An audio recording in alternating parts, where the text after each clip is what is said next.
الله أكبر الله أكبر الله أكبر الله أكبر ولله الحمد. الله أكبر كبيرا والحمد لله كثيرا وسبحان الله الكثر والسلة.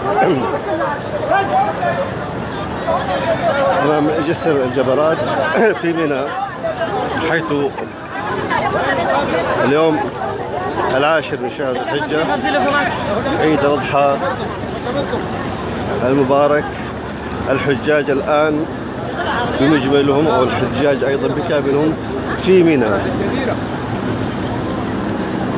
في منى يتواجد حجاج بيت الله الحرام اليوم أيضا في هاللحظات يكون رمي الجمرة الصغرى.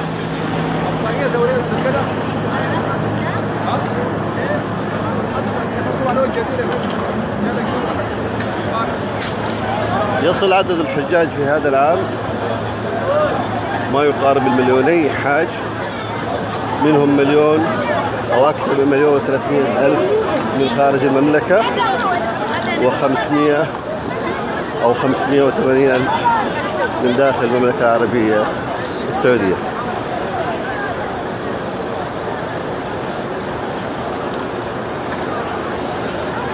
طبعا تقدم كل الخدمات لحجاج بيت الله الحرام من الحكومة السعودية، يوفر لهم أيضا كل شيء.